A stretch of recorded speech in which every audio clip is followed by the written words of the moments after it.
Yapmayın ne olur. Geri dönmek zorundayım. Eşim burada. Ne yapacağız şimdi? Çok beklediniz mi? Biliyorum Part 4'ten bu yana uzun bir süre geçti. Bazılarınız nerede kaldı bu adam diye düşünmüş olabilir. Bazılarınız belki unuttunuz bile. Ama ben unutmadım. Çünkü bu hikaye benim hayatımın bir parçası ve sizler de bu hikayenin bir parçası oldunuz. Öncelikle hepinize yeni 2026 yılınız kutlu olsun. Gerçekten, içten dileklerimle söylüyorum. Kim nerede karşıladı bu yeni yılı? Sevdikleriniz de mi? Aileleriniz de mi? Yoksa yalnız mı geçti? Ben mi soruyorum? Evet ben. Çünkü merak ediyorum. Çünkü siz de benim gibi insansınız. Siz de belki uzun mesafeli bir ilişki yaşadınız. Siz de belki bir karara varamadınız. Siz de belki yüzlerce insanın size "bırak, devam et, kullanılıyorsun, git" demesini dinlediniz. Bu video bir masal değil. Bu video bir rüya anlatımı değil. Bu video gerçeklerle yüzleşme zamanı. Ve bugün sizinle birlikte ben de kendimle yüzleşeceğim. Part 4'te size sorular sordum. Sizin fikirlerinizi istedim. Ve ne oldu biliyor musunuz? Bölündünüz. 2'ye bölündünüz. Hatta belki 3'e 4'e. Bazılarınız "devam et, git oraya, yüz yüze konuş, gerçeği öğren" dediniz. Bazılarınız "vazgeç artık, 7 yıl olmuş, bu iş bitmez, sen kullanılıyorsun, para kaynağısın" dediniz. Bazılarınız "son bir şans ver ama dikkatli ol" dediniz. Ve bazılarınız, çok az bir kısmınız, "senin hikayeni ben de yaşadım, sana söyleyebileceğim tek şey karar senin" dediniz. Her bir yorumunuzu okudum. Ciddi söylüyorum, her birini. Sabaha kadar oturdum, 500'den fazla yorumu teker teker okudum. Kimisi beni kırdı, kimisi umut verdi, kimisi öfkelendirdi, kimisi düşündürdü. Ama hepsine teşekkür ediyorum. Çünkü hepiniz kendi tecrübelerinizle, kendi hayat hikayenizle bir şey söylediniz. Ve ben de dinledim. Şimdi gelin, en çok sorulan, en çok tartışılan konuya geliyorum. Kullanıldım mı? Bu soru, Part 4'ten sonra en çok tekrarlanan sözdü. Yüzlerce yorum. Abi, sen kullanılıyorsun. Açık konuşayım. Kız seni para kaynağı olarak görüyor. Sen ona destek oluyorsun. O seni kullanıyor. Bu kadar basit.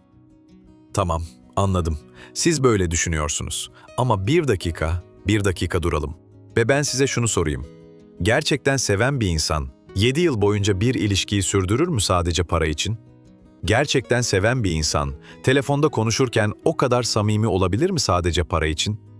Gerçekten seven bir insan ara ara "özledim seni, neden gelmedin, neden vize çıkmıyor, ben de gelmeye çalışacağım" der mi sadece para için? Belki dersiniz, belki ben safsam. Belki ben görmek istemiyorum. Ama bir şeyi biliyorum. Sevgi sadece maddi değil, sevgi duygusal da. Ve eğer Gül beni sadece para için tutuyor olsaydı, 7 yıl boyunca bu kadar duygusal bağ kurar mıydı? Bilmiyorum, gerçekten bilmiyorum. Evet, ona destek oldum. Evet, zor zamanlarda yanında oldum. Evet, vize başvurularına para harcadım. Evet, Özbekistan'a gönderdiğimde oradaki masraflarını karşıladım. Evet, ev için uğraştım. Evet, her türlü yolu denedim. Ama bunları yaparken zorla mı yaptım? Hayır. Birisi silahla mı bana bunları yaptırdı? Hayır. Ben istedim. Çünkü onu sevdim. Çünkü onunla bir gelecek hayal ettim. Çünkü belki bu sefer olur diye düşündüm. Ama şimdi 2026 yılında bu soruyu ben de kendime soruyorum. Acaba gerçekten kullanıldım mı? Acaba Gül beni sadece bir araç olarak mı gördü? Acaba o bana "seni seviyorum" derken aslında "senden faydalanıyorum" mu diyordu? Cevabı bilmiyorum. Ve bu beni en çok korkutan şey. Cevabı bilmiyorum.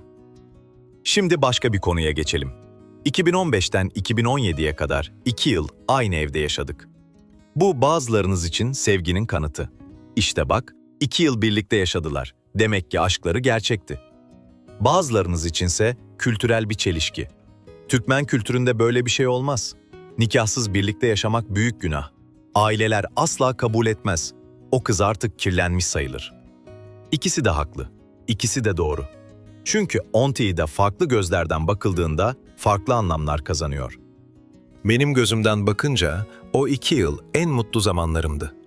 Birlikte uyanmak, birlikte kahvaltı yapmak, akşam eve döndüğümde onu görmek, hafta sonları birlikte bir şeyler yapmak, bunlar benim için çok değerliydi. Ama Türkmen kültüründen bakınca o 2 yıl belki bir hataydı. Belki ailesi için utanç kaynağıydı. Belki Gül, toplum içinde artık namuslu kız değildi.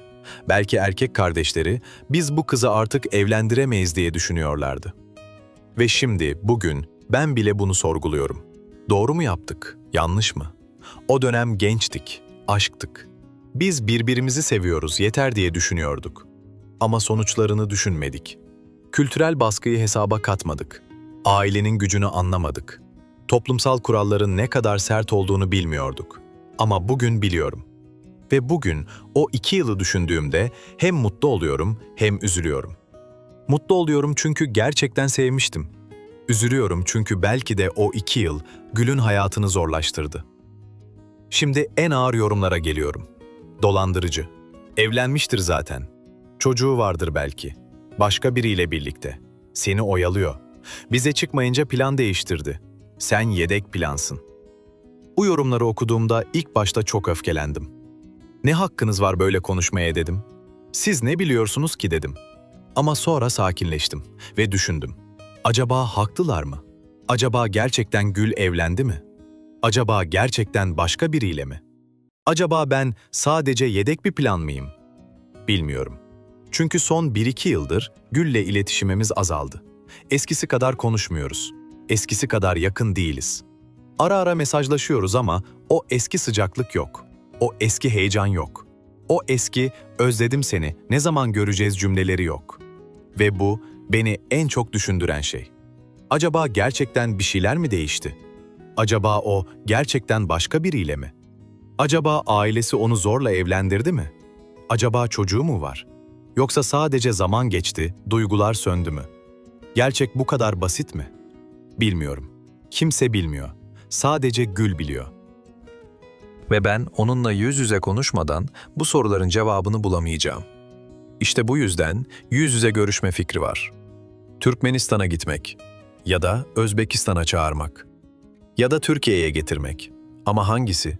Hangisi daha doğru? Hangisi daha mantıklı? Türkmenistan'a gitmek zor. Çünkü ben deporttan sonra 5 yıl giriş yasağı aldım. O yasak 2022'de bitti. Yani teorik olarak girebilirim. Ama gerçekten güvenli mi? Acaba gidersem tekrar sorun yaşar mıyım? Acaba polis gene karışır mı? Acaba Gül'ün ailesi beni kabul eder mi? Yoksa kapıyı yüzüme kapatırlar mı? Özbekistan ihtimali daha gerçekçi. Çünkü Gül, Özbekistan'a daha kolay gidebiliyor. Orası onun için yabancı değil. Ve ben de Özbekistan'a gidebilirim. Orta yolda buluşuruz. Orada konuşuruz. Yüz yüze gerçekleri konuşuruz. Bak, bu son şansımız. Eğer sen gerçekten benimle bir gelecek istiyorsan söyle. Eğer istemiyorsan o da tamam. Ama dürüst ol derim. Ama bu kadar basit mi?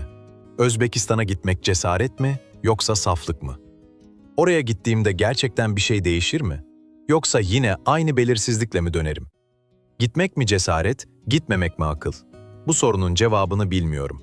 Siz olsanız ne yapardınız? 7 yıl sonra son bir kez yüz yüze konuşmak için gider miydiniz? Yoksa artık yeter, bu iş kapandı deyip vazgeçer miydiniz? Şimdi çok önemli bir konuya geçiyorum. Ve bu bölümü özellikle Türkiye'de çalışan Türkmen kardeşlerime sesleniyorum. Türkiye'de çalışan Türkmen kardeşlerim, sizi çok seviyorum. Gerçekten seviyorum. Siz buraya ekmek parası için geldiniz. Ailenizi geçindirmek için geldiniz. Saygı duyuyorum. Sizi anlıyorum. Ama şunu söylemek zorundayım. Dikkatli olun. Türkiye'de her türlü insan var. İyi insanlar var, kötü insanlar var. Sizi gerçekten seven insanlar var, sizi kullanmak isteyen insanlar var. Ve duyduğum haberler hiç iyi değil. Özellikle genç bayanlar için. Çok kötü haberler duyuyoruz. Çok üzücü hikayeler. Gönlünüzü kaptırmayın, lütfen. 5 kuruş etmeyen insanlara hayatınızı vermeyin. Çalışın, para kazanın, memlekette yatırım yapın. Ev isteyen evini kursun, araba isteyen arabasını alsın. Ama hayatınızı, geleceğinizi, namusunuzu 5 kuruş etmeyen birine vermeyin. Sonra çok kötü haberler duyuyoruz. Kız kaçırıldı, kız kandırıldı, kız kullanıldı, kız terk edildi. Ve sonra ailesi, "Sen artık bizim kızımız değilsin" diyor. Bu en acı olan, en üzücü olan. Ben bunu size abi olarak söylüyorum, dost olarak söylüyorum, kardeş olarak söylüyorum. Dikkatli olun. Herkese güvenmeyin. Her seni seviyorum diyen insana inanmayın. Gerçekleri görün, sonuçları düşünün, ailenizi düşünün, geleceğinizi düşünün. Ve eğer gerçekten seviyorsanız, o zaman ailesiyle konuşun. Düzgün bir şekilde, açık bir şekilde, dürüst bir şekilde. Gizli saklı bir ilişki sonunda hep acı getirir. Ben yaşadım, ben biliyorum. Şimdi geliyorum karar eşiğine. Part 4'te size sordum. Devam mı, tamam mı?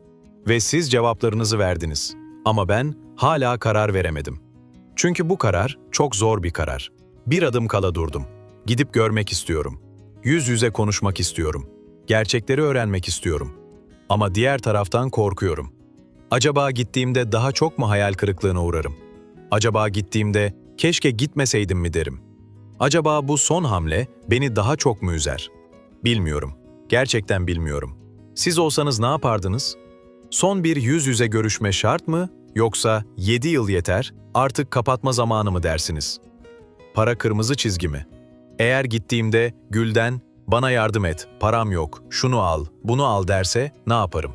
Red mi ederim? Yoksa tamam, son bir kez mi derim? Bu soruların cevabını bilmiyorum. Ama bildiğim bir şey var. Bu hikaye ya Part 6'da bitecek ya da yeni bir başlangıç olacak. Ortası yok. Eğer gidersem Part 6'da her şeyi anlatacağım. Gül'le ne konuştuğumuzu, ne dediğini, benim ne hissettiğimi, sonucun ne olduğunu, her şeyi. Eğer gitmemeye karar verirsem Part 6'da bunun nedenlerini anlatacağım. Neden vazgeçtiğimi, neden artık bu hikayeyi kapattığımı. Ve hayatıma nasıl devam edeceğimi. Ama hangisi olacak henüz bilmiyorum. Yorumlarda bana söyleyin. Son bir kez sizin fikirlerinizi duymak istiyorum. Çünkü siz de bu hikayenin bir parçasısınız. Siz de bu kararın bir parçasısınız. Gitmeli miyim yoksa artık kapı kapanmalı mı? Part 6'da görüşmek üzere. Ve bu sefer net bir cevap olacak. Net bir karar olacak. Ya devam ya tamam. Siz ne diyorsunuz?